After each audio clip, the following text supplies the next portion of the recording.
Welcome to Global News on Signature TV. I am Uchenna Chimdi Oluoha. In the headlines, oil facilities shut as workers commence industrial action. Federal government secures more AFDB funding to expand agro-industrial zones. Foreign ministers of Poland, France and Germany arrive for Warsaw meeting.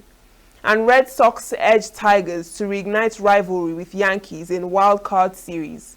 Details shortly. Every second, every minute, every day, news is breaking. Events occur and there are new developments. At Signature TV, we follow these stories objectively, bringing all sides without bias, explaining the complex issues, breaking down the numbers, and investigating the issues behind the news. Anywhere and everywhere, near or far, wherever the news is, we will be there. Signature TV. News in your pocket. The nationwide strike declared by the Petroleum and Natural Gas Senior Staff Association of Nigeria on Monday paralyzed operations at key oil and gas regulatory institutions across the country. The industrial action, which followed the weekend directive by the union's National Executive Council, saw members across the country withdrawing their services, effectively shutting down critical agencies, including the Nigerian National Petroleum Company Limited, the Nigerian Upstream Petroleum Regulatory Commission, and the Nigerian Midstream and Downstream Petroleum Regulatory Authority that drive Nigeria's oil and gas industry. The NUPRC headquarters in Abuja, the main gate was firmly locked, leaving several employees stranded outside the premises as security operatives on duty confirmed that no staff was allowed entry, in line with the strike directive issued by the union. Confirming the situation, the Pengasan chairman in NMDPRA, Tony Izioba, said the union had achieved 100% compliance, effectively restricting access to staff and visitors. He added that his colleagues had also enforced 100% compliance at the NNPCL and other relevant agencies. Pengasan said the strike became inevitable after the alleged wrongful dismissal of about 800 workers at the Dangote Petroleum Refinery. Meanwhile, the Trade Union Congress of Nigeria, TUC, has declared its intention to join the Petroleum and Natural Gas Senior Staff Association of Nigeria, Pengasan, in a nationwide strike over alleged anti-labor activities by the Dangote Refinery. TUC Secretary General Nuhu Toro disclosed this in a statement on Sunday, said the union is demanding a public apology from Dangote Refinery for sacking over 800 workers due to their voluntary membership of Pengasan. TUC stressed that no company or corporation would be allowed to trample on the dignity and rights of Nigerian workers. It therefore notified all affiliates to be on standby for a national industrial action if Dangote management fails to comply, reverse the sack, and issue a public apology. The federal government has urged the Petroleum and Natural Gas Senior Staff Association of Nigeria, Pengasan, to reconsider its proposed strike over its dispute with Dangote Refinery. Minister of Labor and Employment, Muhammad Dinyadi, who made this plea on Sunday, said his ministry has taken steps to bring both parties to a round table to stop their dispute from escalating further. In a statement signed by the head of Information and Public Relations in the Ministry of Labor, Patience Onwabia, Dinyadi disclosed that invitations have been extended to both the leadership of Pengasan and Dangote Refinery management to attend an emergency meeting in his office on Monday for the resolution of the dispute. The minister called on the leadership of Pengasan to withdraw the strike declaration to allow his ministry intervene. He urged the feuding parties to give peace a chance, assuring them that the federal government would resolve the dispute amicably to the satisfaction of all the parties involved and in national interest. The Socio-Economic Rights and Accountability Project, SERAP, has urged President Bola Tinubu to urgently disclose details of the selection and appointment process for the successor to Mahmood Yakubu, whose tenure as the chairman of the Independent National Electoral Commission will end in November 2025.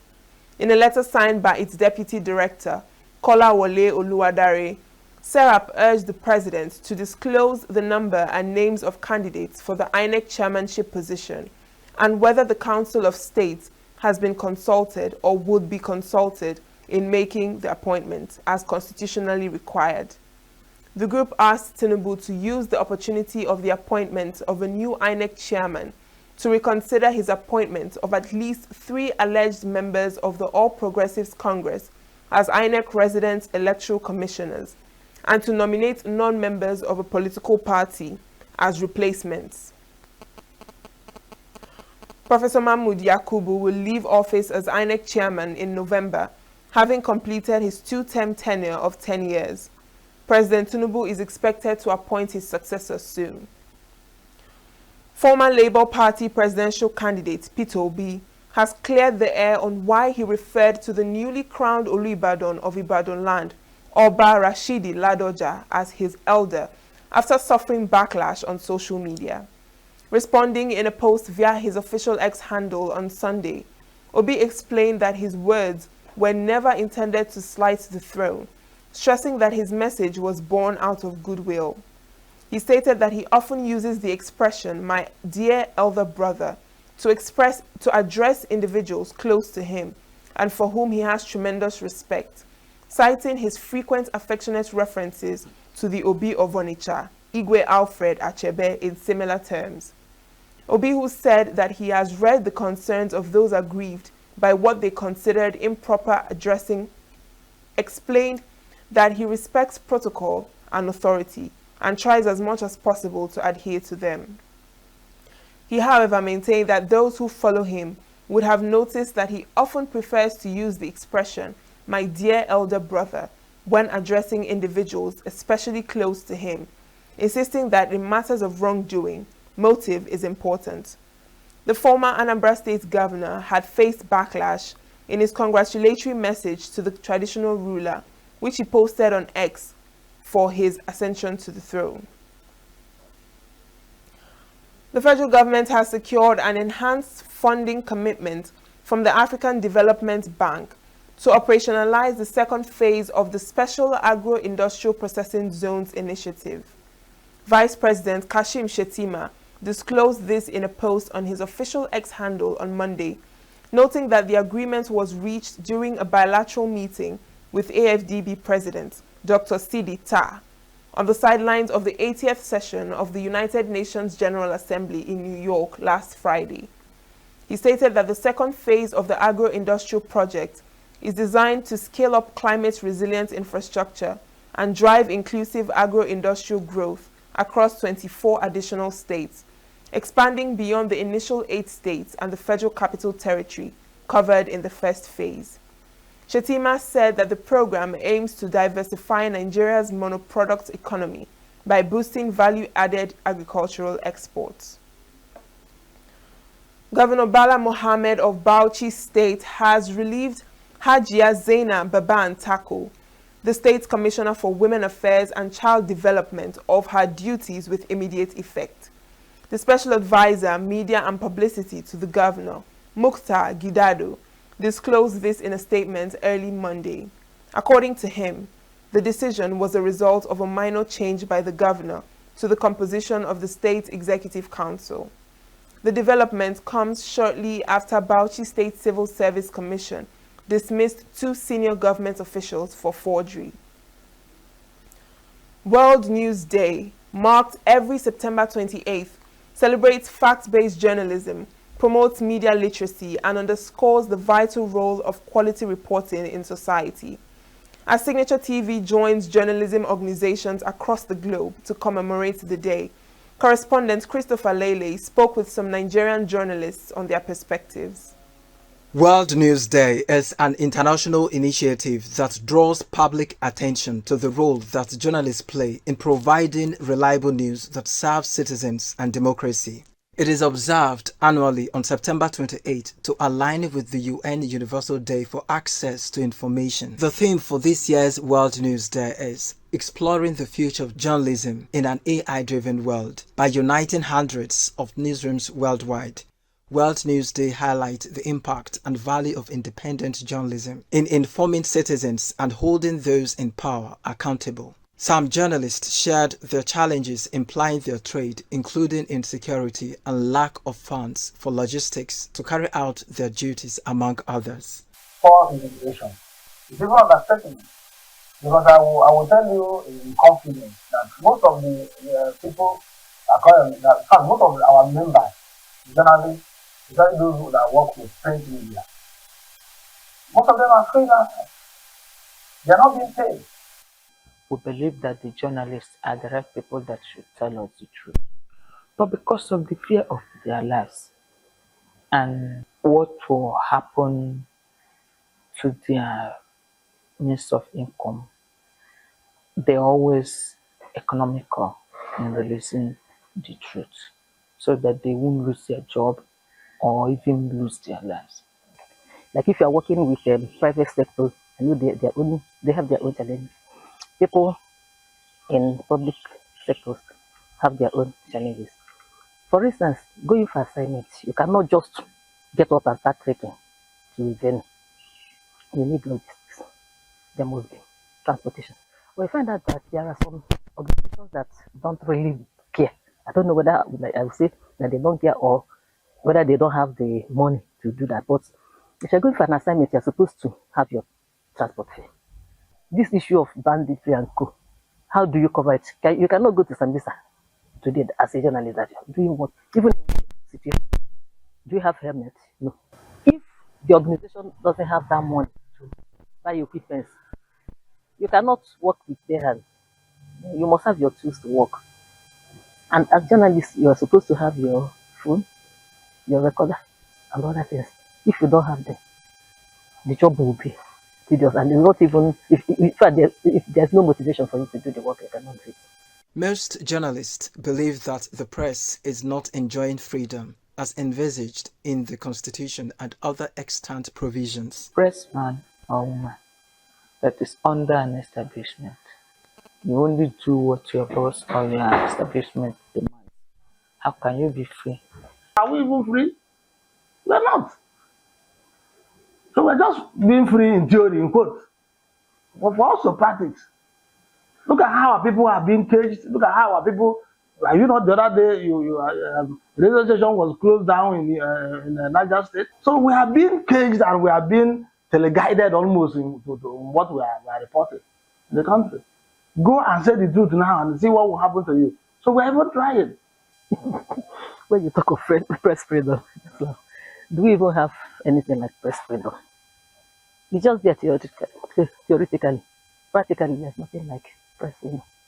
You may just have little, but not absolute. The issue of how citizens can retain their trust in journalists has also become of interest in the recent past. With the advent of technology, yes, it's good to us, but the bad aspect of it is overwhelming. Fake news everywhere. The real journalists are not being listened to anymore. So in order to gain this thing back, the onus is on us first as journalists, as reporters and newsmen, to see how we can collaborate.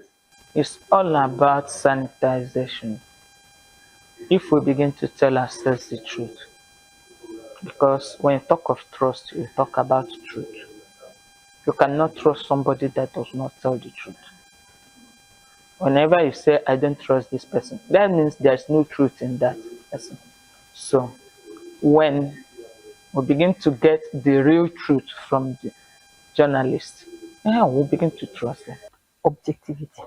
When you are carrying out the function, make sure that you're objective. Don't blow news out of proportion. Just communicate the truth.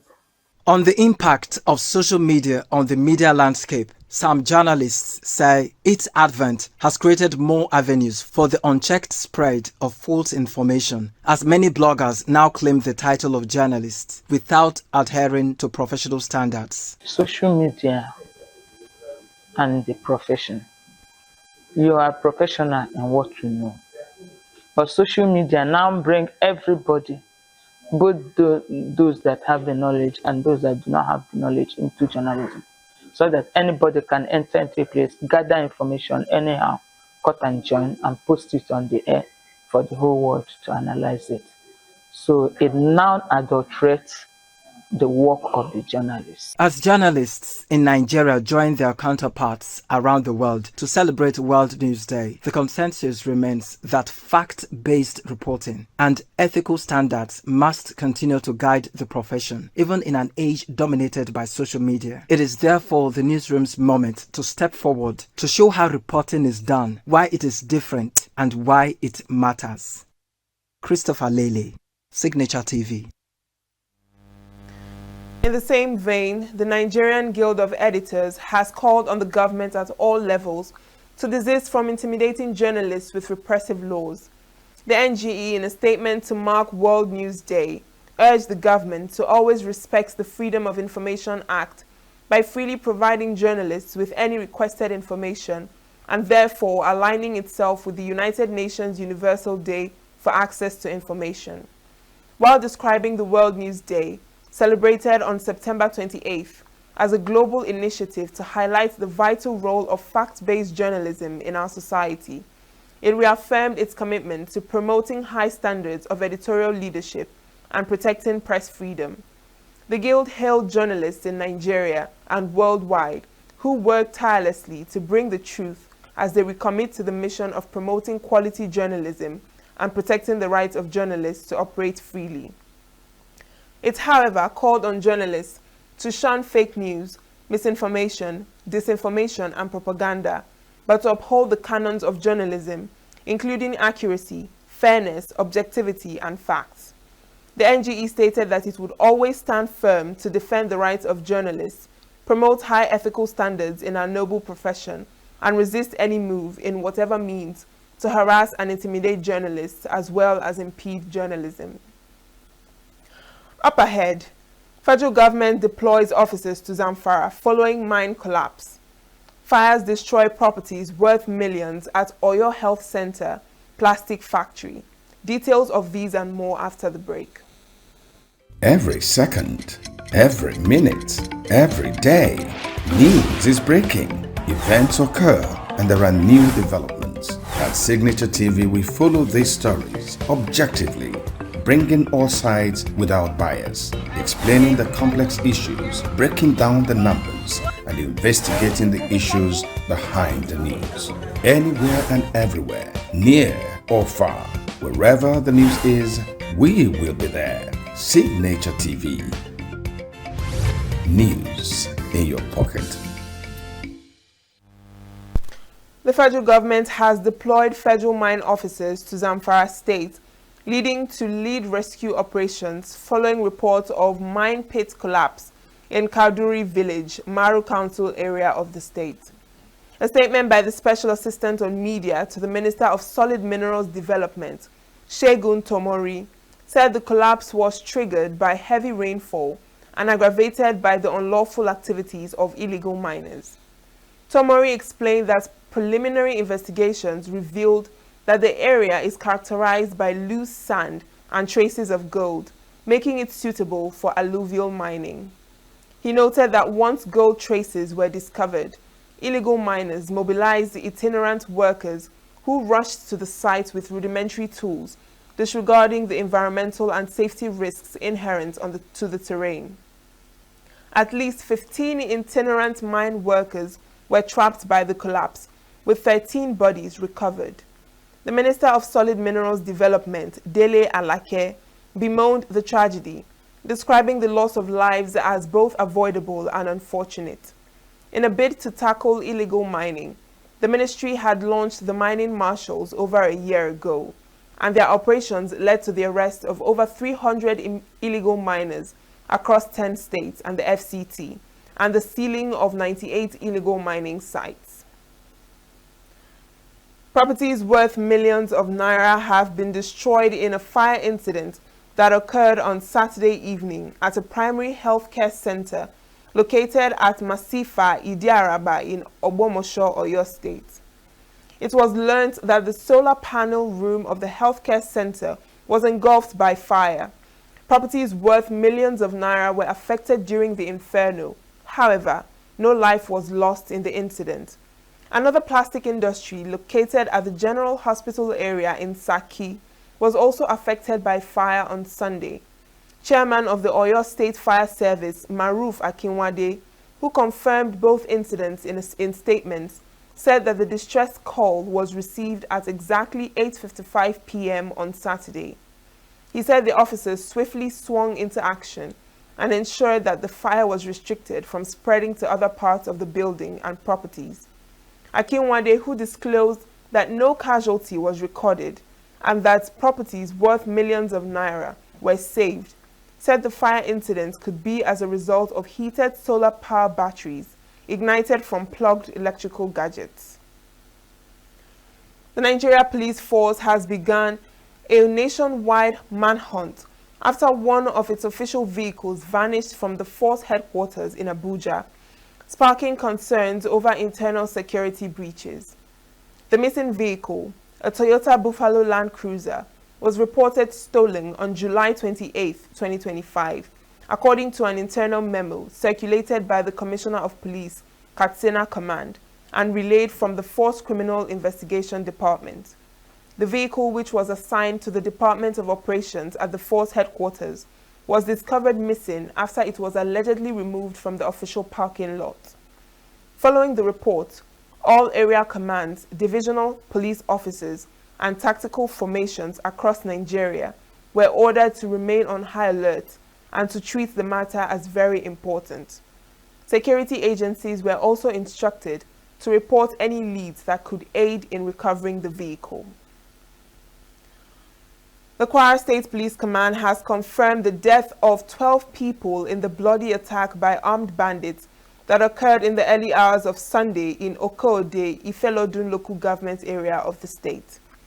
A statement by the spokesperson of the command, Adetoun Ejire Adeyemi, in Ilorin, said armed men invaded the Obayo area of Okode, shooting sporadically. A combined team of police operatives and members of the National Forest Security Service responded swiftly to the scene, where they discovered 12 lifeless bodies of vigilante members, including the Baale of Obayo. The victims sustained multiple gunshot wounds, while 4 persons who sustained injuries were immediately taken to hospital for treatment, while the deceased were evacuated.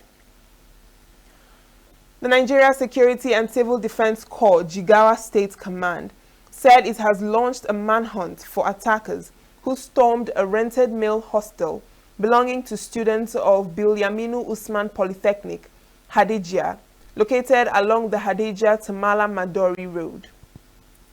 The assailants, reportedly armed with dangerous local knives, attacked the students, robbing them of their phones and other valuable items, leaving many frightened in the area. On Thursday, a rented off-campus male hostel, not far from the institution, housing students, was attacked by suspected assailants. The attack has raised concerns about security around student accommodations in the area and other places, prompting calls for stronger protection. Officials of the National Drug Law Enforcement Agency have arrested 2 suspected drug kingpins, Victor Nwosa and Felix Obiebu, in Lagos, and seized multiple consignments of cocaine, heroin, and methamphetamine being prepared for exports to Europe. According to a statement released by the NDLEA spokesperson, Femi Babafemi, on Sunday, the 2 men were arrested for allegedly leading separate drug syndicates, as revealed in weeks of intelligence gathering and surveillance by the agency's Special Operations Unit. Babafemi revealed that while Victor Nwosa parades himself as a successful textile merchant, Felix Obiebu, who is known to many as a businessman who is into wine distribution, but that beneath their outward appearance is their hidden illicit drug business, unearthed by NDLEA operatives after months of intelligence gathering on the 2 syndicates led by them. He also reported major interceptions in other states, including Borno, where 26-year-old Baba Kaka Ibrahim was arrested on 27 September with 39,380 pills of tramadol and Ixol, with 5 hidden in the engine compartment of a Mercedes-Benz GLK.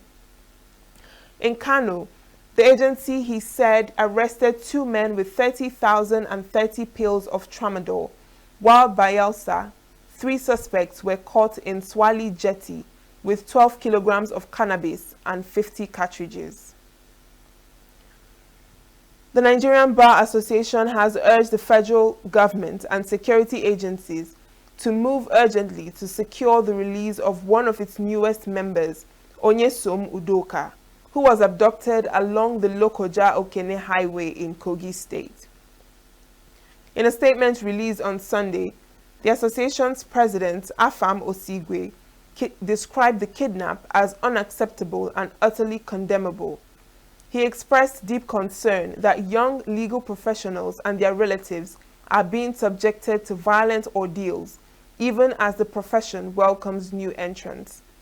The association also demanded an immediate coordinated response from security agencies and the federal government to secure the safe release of the other victims. Udoka was taken captive alongside her sister and other passengers while returning from her call to bar ceremony in Abuja. The Lagos branch of the Nigerian Bar Association, NBA, has constituted an independent panel of inquiry to investigate the fire outbreak at Afriland Towers on Broad Street, Lagos, which killed several people, including a member of the branch. NBA Lagos branch chairman, Uchenna Akimbade, said the association was compelled to act in line with its mandate of defending the rule of law and safeguarding human rights, particularly the right to life and safety. Akimbade noted that while the NBA does not have prosecutorial powers, it would present its findings to authorities and use them as tools to demand accountability, strengthening safety regulations, and protect lives. The panel has been given an initial 21 days to conclude its investigation, although the timeline may be extended if required. The Nigerian government has rejected recent claims from some international platforms and online commentators that terrorists in Nigeria are systematically targeting Christians for genocide. In a statement, Minister of Information Mohammed Idris described the allegations as false, baseless, despicable, and divisive, and a misrepresentation of the country's security challenges. Idris noted that portraying Nigeria's fight against terrorism as a targeted campaign against a particular religious group oversimplifies the situation and risks fueling division along ethnic and religious lines. He emphasized Nigeria's inclusive leadership structure, noting that both Christians and Muslims hold top positions in the armed forces and police. He also underscored Nigeria's global recognition for interfaith peace building, pointing to the recent Commonwealth Peace Prize awarded to Dr. James Movell-Wuye and Dr. Mohammed Nurain Ashafa for their decades-long work in promoting interfaith dialogue. The minister reaffirmed the government's commitment to safeguarding all citizens, regardless of faith or ethnicity, and to ensure justice through continued prosecutions of Boko Haram and other terrorist suspects. The automated teller machine, once the dominant channel for cash withdrawals in Nigeria, is fast losing ground to point-of-sale terminals. With millions of Nigerians now opting for POS services, recent figures show a remarkable surge in their usage, raising questions about the future of ATMs across the country. In this special report, correspondent Christopher Lele examines both options and the outlook for the future. Please wait while your transaction is processing. Please take your cash. Thank you. The automated teller machine ATM, the once go-to option for accessing cash in Nigeria, is now facing stiff competition from a rising alternative, the point-of-sale terminal, or POS as it's popularly called. Since their widespread introduction in 2013, POS terminals have become the default method for millions of Nigerians to access cash and carry out transactions. By March 2025, there were 8.36 million registered POS terminals in the country, with 5.90 million of them actively in use, a staggering 119.46% increase from just 2.69 million active terminals in March 2024. Precious, a POS agent who has been in the business for over 2 years, lends credence to the rising popularity of POS outlets. I've been in this business for over 2 years plus now, and so far so good. The business has been going well. For my own personal side, I can say that I prefer the business than working with or being under someone that is working as an employee to someone. Why? Because this is a kind of entrepreneur, self-employed business whereby you make your own little money. So for how long I've been in this business, I think I've achieved a lot with it. At least it has helped me in my personal issues and many things that I can afford, which I know that if I'm working with somebody, highest the pay might not reach to what I am making with this POS in a month. Her experience reflects a nationwide trend. In 2024 alone, POS transactions in Nigeria hit a record 223.27 trillion naira. POS has no doubt become the preferred choice for those in need of cash because of convenience. In this estate now, it's why you can even see back. You travel to our Genocide, which is bank. But you can just, even at your own house, you can call a PS operator, he will even just come and attend to your own house. That is why I see ATM as the best than going to a bank. Even you may even go to the bank, you will not see 1 naira in the ATM machine. So that is so frustrating, and you know the kind of income you are into now. You may even spend money going to bank and coming back without getting cash. So there is no POS outlet you will go that you will not get cash, any amount for her. Even if she does or he doesn't have such amount, he can make call to others to maybe get cash from. So I prefer using POS machine than ATM machine. Goodwill's experience is shared by millions of Nigerians. In November 2024 alone, POS transactions surged to 29.42 trillion naira, a 160% increase compared to the previous year. Since last 2 years when I open account, I never go for ATM say I want to withdraw money. Now just before I close my market easy in the evening time, I go just go for POS withdraw. But for my own business, so that one is my own business. Instead of somebody to take my money and go, then for the person to do withdraw for just transfer for me, I will just collect the ATM, withdraw my money. That's all. 6 months, I use ATM last, but POS, I go POS every week. I do POS because I like POS because it's urgent. But if it's in a case if I'm close to a POS machine and close to a POS machine and an ATM machine, I think I will go for the POS because there is no queue there. A banker who chose to remain anonymous shared some insight on the use of ATMs in the banking sector. The usage of ATM terminals can never be overemphasized. People use ATMs on a daily basis. Bankers go to work weekends to load their terminals. But most of the challenges that we face is customers coming from distance. If they finally come to the bank to withdraw at the ATM stand, they'll find out that there is no money in the machine, or maybe there's network failure, out of service, and also the queue. So all those things are still challenges that we face as a banker or as an ATM custodian. But with all, 5 to 10 years time, ATM machine is still going to be in use. Definitely it's still going to be in use.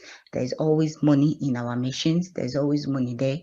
So people that feel they can withdraw from it, they normally come to withdraw.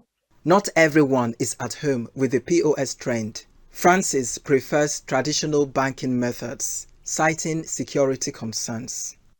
Okay, the reason why I like ATM machine more than POS is because once you get to ATM machine, it will capture you, it will take your data, and information about you is already recorded. So if you commit crime, you understand, if it's not the user that comes with the ATM card, the ATM card will still give information about the person that comes to withdraw.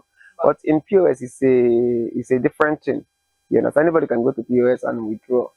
So it's not that I'm condemning POS. You understand? If there will be advancements in POS, I will prefer it because it is more easy to access.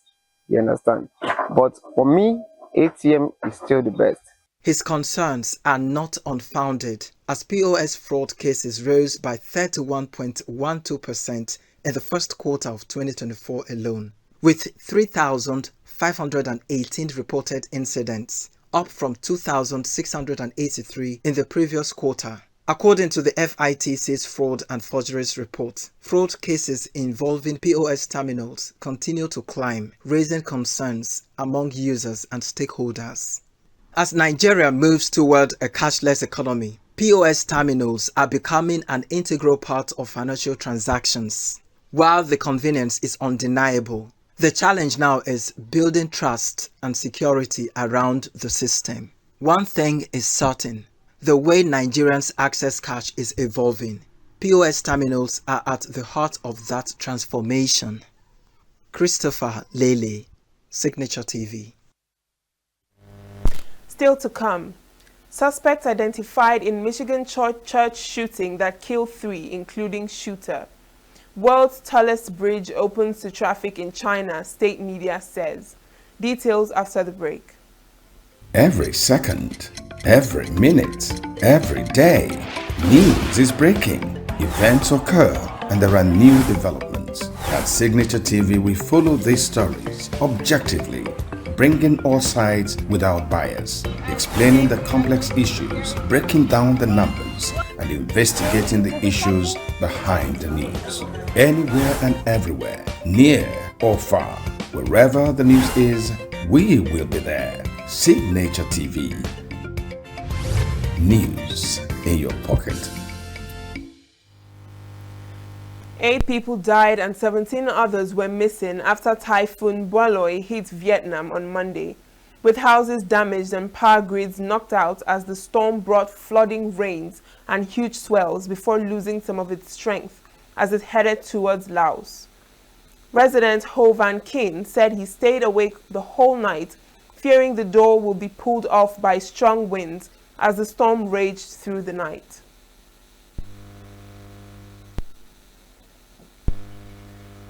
By 11 a.m., the typhoon was moving over Ngien province into Laos, with maximum wind speeds weakening to 74 kilometers per hour from 117 kilometers per hour when it made landfall. Boiloi has so far damaged 245 houses, inundated nearly 1,400 hectares of rice and other crops, and cut off access to several areas. Thai Prime Minister Anutin Chanvirakul on Monday outlined his government's policy agenda to Parliament, focusing on immediate action to revive Southeast Asia's second-largest economy. Anutin's policies include measures to reduce living costs, tackle household debt, and stimulate domestic tourism, with Thailand now struggling with U.S. tariffs, high household debt, weak consumption, and a soaring baht. Other priorities include the peaceful resolution of a dispute with Cambodia, combating illegal gambling, and enhancing disaster preparedness through the use of advanced warning systems. With the limited time that we have, a budget not prepared by this government, as well as being a minority administration, the government must urgently address the challenges currently facing the nation, including economic issues, national security threats, social issues, and environmental issues caused by climate change. This government will support the conducting of a referendum to amend the Constitution to listen to the needs of the people and include involvements in all sectors in accordance with the Constitutional Court's verdict, while maintaining a constitutional monarchy with the king as the head of state. I, as the Prime Minister, will do all I can in governing the country to be able to solve all these issues while paving a foundation for a sustainable future for the country in all aspects, for the betterment and happiness of the Thai people. Australian telco Optus said on Monday it had suffered another emergency call outage in an area south of Sydney, 10 days after a broader disruption that it said had probably caused 4 deaths when customers were unable to get timely aid. The Australian government called the outage an absolutely shocking failure and has said it will seek answers from Singapore Telecommunications, which owns the country's number 2 carrier. Well, Optus is accountable for the outage that we saw on the 18th of September and also what's happened with the tower in New South Wales. The government's holding it to account. We have directed ACMA, the communications watchdog, to investigate. Telecommunications companies have obligations under the law to ensure that 000 calls connect. This can't happen again. This is an absolutely shocking failure from Optus, and the most appropriate course of action for the government to take to get to the bottom of this is to ask ACMA to conduct a very thorough investigation, and that's what we've done. Well, they shouldn't, and one of the reasons for that is where there has been a shocking failure, like we've seen with Optus, the government is getting to the bottom of it. And ACMA is the most appropriate body to conduct that very thorough investigation. Optus has clearly failed here on a number of fronts. Our focus as a government is getting to the bottom of what went wrong. We've instructed ACMA to investigate. We'll obviously be closely monitoring that investigation, and we will consider throughout this process whether further actions are necessary. Sirens sounded in Tel Aviv on Monday morning after a missile was launched from Yemen and was intercepted, the Israeli military said. Sirens were sounded across several areas in Israel after the projectile was launched, the military said. The Houthis have launched missiles and drones thousands of kilometers north towards Israel, describing them as acts of solidarity with Palestinians since the start of the war. A man crashed his vehicle through the front doors of a Mormon church in Michigan on Sunday and came out firing an assault rifle, killing 2 people and wounding 8 others before dying in a shootout with police, officials said. The perpetrator, identified as Thomas Jacob Sanford, a 40-year-old man from the nearby town of Burton, also set fire to the church, which was engulfed in flames and billowing smoke. The rampage marks the 324th mass shooting in the U.S. in 2025, according to the Gun Violence Archive, which tracks such incidents and describes a mass shooting as one in which 4 or more people are shot or killed, not including the shooter. The suspect, again we're in the preliminary stages right now, was neutralized at 10:33:44 in the parking lot of that church. That suspect is a 40-year-old male from the city of Burton, who we identified as Thomas Jacob Sanford. That's Thomas Jacob Sanford, S-A-N-F-O-R-D. I gave you 10 victims who were victims of gunshot. Since then, we have 2 victims who are now deceased. One had died at a local hospital. And again, that suspect is deceased as well. 7 other victims at this time are in stable condition. 1 is in critical condition. Boston Red Sox clinched the number 5 seed in the American League postseason with a win over visiting Detroit Tigers on Sunday. Masataka Yoshida and David Hamilton both homered. Sedan Rafaela went 2 for 3, and Jaren Duran had the game-winning RBI to lead Boston past Detroit, which will be the number 6 seed in the AL field after a late-season collapse. Cleveland trailed Detroit by 15.5 games in the division race on July 9th. Jose De Leon struck out 8 and allowed 3 runs in a quality start of 6 two-quarter innings. he was recalled from AAA Worcester before the game for his first MLB appearance since 2023.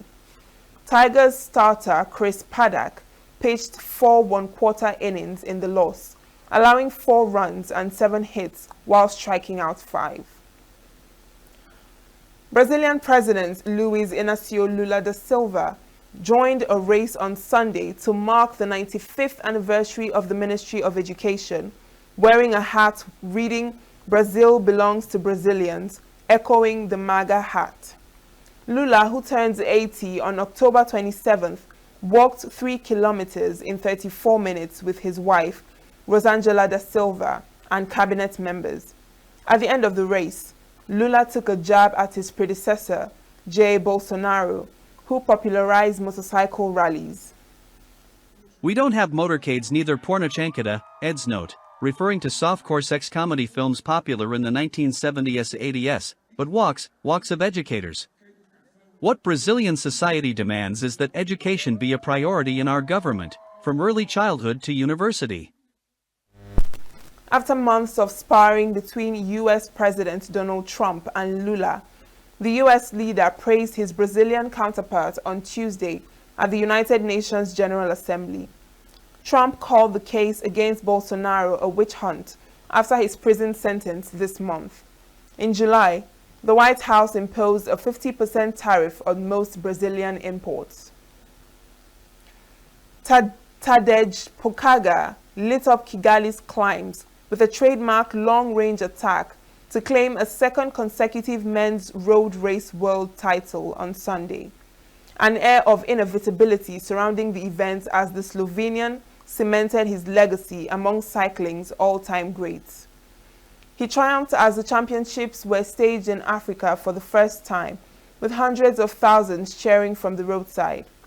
Belgian Remco Evenepoel, who won the individual time trial title for the 3rd year in a row last Sunday, finished second, 1 minute and 28 seconds off the pace, with Ireland's Ben Healy taking 3rd place, another 48 seconds further back. It was Ireland's first podium finish in the event since Sean Kelly also claimed the bronze medal in 1989. It's a privilege now that I don't need to change my whole closet again.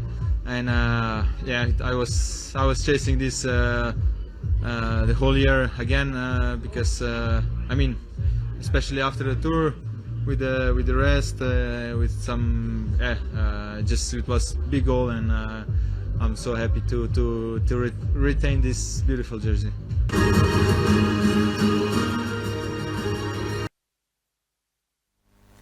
Pogacar, whose grimace turned into a smile in the final lap, is the 3rd rider in the last 2 decades to retain the rainbow jersey after Slovakia's Peter Sagan, who won 3 in a row from 2015 to 2017, and Julian Alaphilippe of France 2020 and 2021.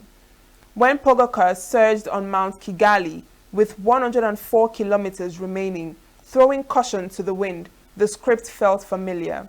The victory capped a glittering 2025 season for Pogacar. That's the news this hour. I am Uchenna Chimdi Oluoha. Thanks for watching.